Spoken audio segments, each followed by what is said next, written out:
नमस्कार साथियों, जय हिंद, जय भारत। हम भारतीय संविधान में संशोधन की प्रक्रिया को पढ़ रहे हैं, जिसमें हम लगभग बहुत सारी चीजों को क्लियर कर चुके हैं और जो भी महत्वपूर्ण संविधान संशोधन विधेयक हैं, उनके बारे में हम चर्चा कर रहे हैं। हमने इससे पहले 121वां संविधान संशोधन विधेयक पढ़ा था।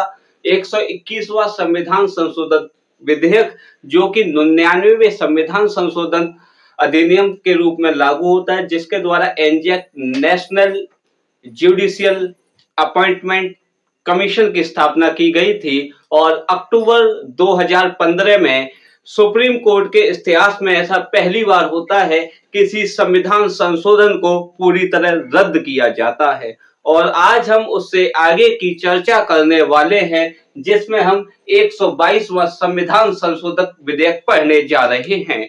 122वां संविधान संशोधन विधेयक, इसके द्वारा वस्तु एवं सेवा कर को संवैधानिक दर्जा देना प्रस्तावित किया गया था। जो 122वां संविधान संशोधन विधेयक था, यह किससे संबंधित था? तो इसके द्वारा वस्तु एवं सेवा कर को संवैधानिक दर्जा देना प्रस्तावित किया गया था, अर्थात जीएसटी को संवैधानिक दर्जा देने की बात की गई थी। क्या ये पारित हो पाया था, लागू हुआ था या नहीं? तो बिल्कुल हुआ। 1 जुलाई 2017 को यह का मतलब 122वां संविधान संशोधन विधेयक 101वें संविधान संशोधन के रूप में लागू हुआ। याद रखिएगा,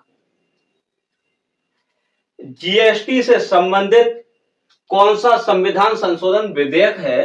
तो ध्यान रखना, जीएसटी से जीएसटी यानी कि वस्तु एवं सेवा कर से संबंधित जो विधेयक है, उसकी संख्या 122 है तथा वस्तु एवं सेवा कर से संबंधित जो संशोधन है वो 101वां है।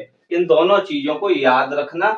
आप याद रखिएगा, परीक्षाओं में पूछा क्या जा रहा है, स्टेटमेंट क्या बन के आ रहा है।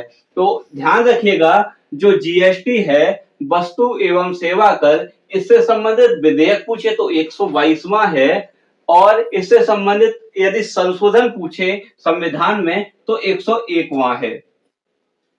वस्तु एवं सेवा कर, इसके द्वारा विभिन्न प्रकार के अप्रत्यक्ष करों को मिलाकर के एक प्रकार का टैक्स बनाया गया था। यहां से चीजें याद रखिएगा, वस्तु एवं सेवा कर एक अप्रत्यक्ष टैक्स है और करीब इसमें 17 अप्रत्यक्ष कर जो इनडायरेक्ट टैक्सेस थे, उनको मिलाकर के एक टैक्स बनाया गया था, जिसको जीएसटी कहा गया। यहाँ अगले पॉइंट को याद रखने के लिए एक लॉजिक याद रखिएगा। वो लॉजिक ये है कि भारत का जो संघवाद है या भारत का जो संघीय ढांचा है, भारत में जो यूनियन कहा गया है, भारत को जो यूनियन कहा गया है, वह कनाडा के मॉडल पर आधारित है। उसी प्रकार जो भारत का जीएसटी है, वो कनाडा के मॉडल पर आधारित है। और जीएसटी कब से लागू किया जाता है? तो जिस दिन से 101वां संविधान संशोधन लागू हो गया, उसी दिन से भारत में जीएसटी लागू हुआ था। और भारत में 101वां संविधान संशोधन कब से लागू हुआ है? तो 1 जुलाई 2017 से। इसी आधार पर भारत में जीएसटी की शुरुआत हुई 1 जुलाई 2017 से हो जाती है और मॉडल है कनाडा का। क्लियर? विश्व में जीएसटी लागू करने वाला पहला देश कौन सा था? तो वो फ्रांस था। याद रखिएगा, जो 101वां संविधान संशोधन अधिनियम था, इसके द्वारा संविधान में क्या बदलाव होता है? क्योंकि यह जो विधेयक था वो संवैधानिक दर्जा देने से संबंधित था, तो कहीं ना कहीं संविधान में ऐसी कोई बात जीएसटी से संबंधित जोड़नी पड़ेगी, जिससे ये हो जाए कि जीएसटी को संवैधानिक दर्जा दिया गया है। तो इसके लिए संविधान में अनुच्छेद 379 जोड़ा गया और जिसमें जीएसटी काउंसिल का जिक्र किया गया। अर्थात जीएसटी काउंसिल से संबंधित कौन सा अनुच्छेद है? तो अनुच्छेद 379 है, जिसके द्वारा यह हो जाता है कि जीएसटी को संवैधानिक संस्था का दर्जा मिल जाता है। जीएसटी काउंसिल, जो जीएसटी परिषद है, इसके अध्यक्ष कौन होते हैं?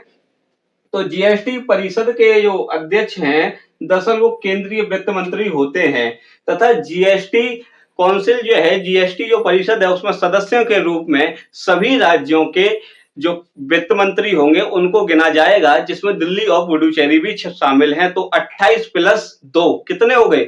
30 हो गए। अभी हालांकि इसमें जम्मू कश्मीर में अभी विधानसभा नहीं है, इसलिए वहां पर कोई भी हम कह सकते हैं कि वित्त मंत्री नहीं है।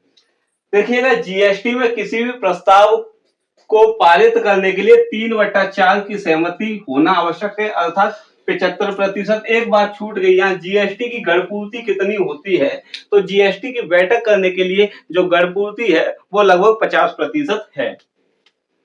जीएसटी में मत की वैल्यू क्या है, तो देखिए केंद्र का मत 1/3 काउंट किया जाता है तथा राज्य का मत 2/3 काउंट किया जाता है। यदि जीएसटी पर या टैक्स से संबंधित कोई भी मतलब नियम, कायदा, कानून अगर पारित किया जाता है तो उसके लिए कम से कम 20 राज्यों की सहमति होना आवश्यक है। अब प्रश्न यहाँ 3 बन सकते हैं। आपसे प्रश्न ये पूछा जा सकता है कि जीएसटी की पहली बैठक कब हुई थी, तो याद रखिएगा जीएसटी लागू होने के बाद पहली बैठक जीएसटी की 17 जुलाई 2017 को होती है। क्लियर, 17 जुलाई 2017 को जीएसटी लागू होने के बाद। अभी हाल ही में देखें तो करीब 46वीं बैठक हुई थी जीएसटी की, और जो 46वीं बैठक जो हुई वो 46वीं बैठक आपकी 31 दिसंबर 2021 को हुई थी, 46वीं बैठक। क्लियर है, और जब से साइट पर कोई अपडेट है नहीं तो इसलिए पता भी नहीं, और कह भी सकते हैं कि अभी फिलहाल कोई बैठक हुई नहीं है। 46वीं बैठक लास्ट रही है जीएसटी की। आशा करते हैं ये बात आपको समझ में आई होगी।